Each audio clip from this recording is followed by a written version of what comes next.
So you've seen there from what Colin was reporting as we're taking a peek at Manchester, New Hampshire, where Mr. Trump is scheduled to speak a little bit later. That is a close state, and one of those states that the Trump folks obviously think, given his campaign schedule, he can win. Hillary Clinton seems to be relying more on surrogates. She's got some of the best and the brightest in the Democratic Party. Michelle Obama yesterday, Barack Obama today. Florida, the target right there, but it's not just Florida. This is a nationwide strategy that does benefit Hillary Clinton when she has big guns like that arguing on her behalf.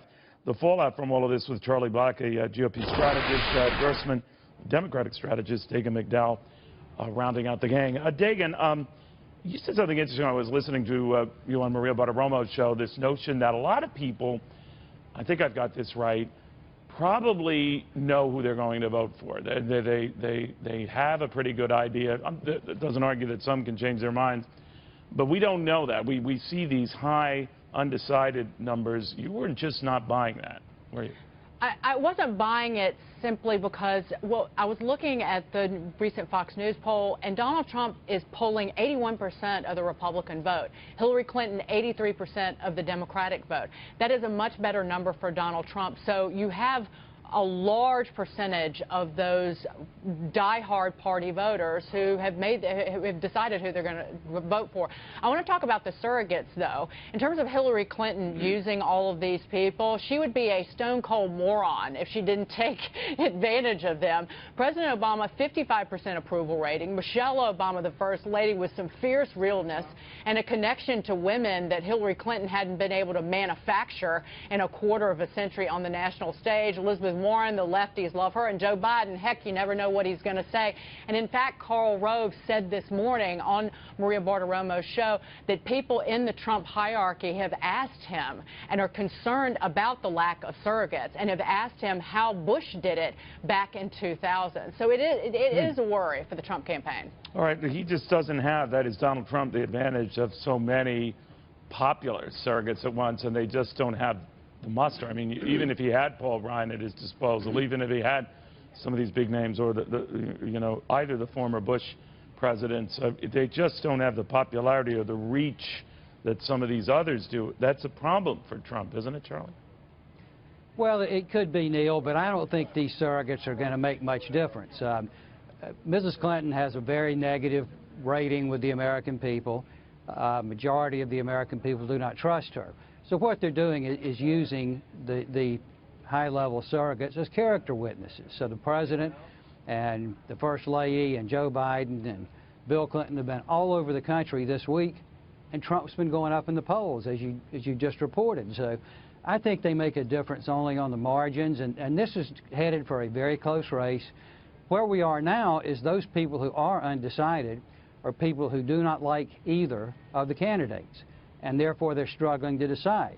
When they look at it and say, okay, I'm also for change, who represents change and who represents the status quo, that's where Trump picks up votes, and that's what he's doing this week.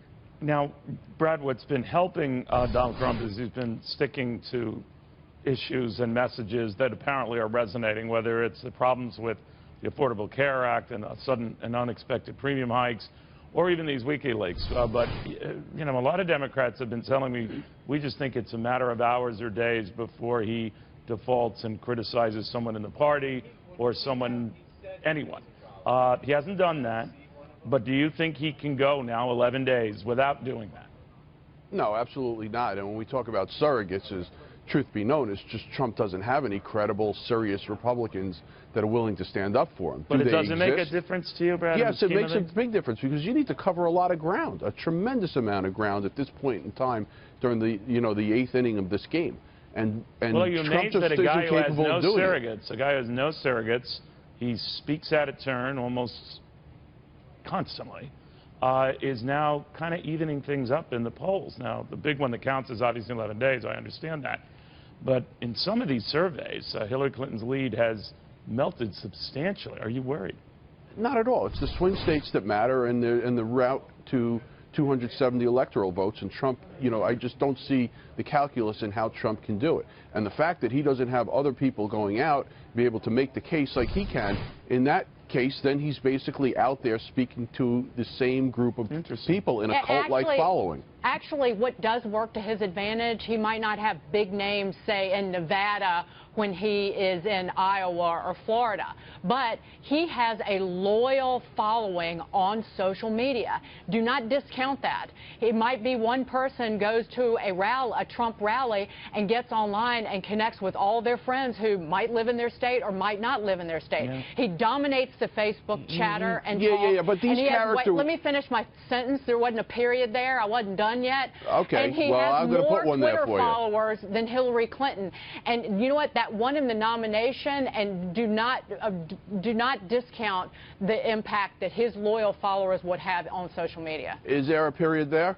Yep. Well, anyway, there's an echo chamber that he's talking to, and that's what you keep referring to, is whether it's these Twitter followers or the people that come to these events. That's the echo chamber. What these other surrogates can do is that they may be well known in other corners where they could bring in and bring in more voters and people from different ethnicities and backgrounds. Can it cut both ways, though? I mean, by the way, the Trump people like to use that as a bragging point that they don't have these big surrogates. They freely admit what you just pointed out. Yeah, but if you lose, there's no. Let me explain. If I'm up there in the stage with Michelle Obama, who's a rock star and a gifted speaker, to say nothing of just being very real on the stump, I'm almost worried having a surrogate like that because she shows me up.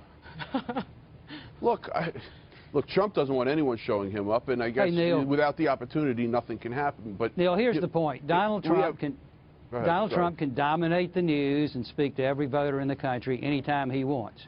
The way this race is going right now, it's better off if he's not dominating the news.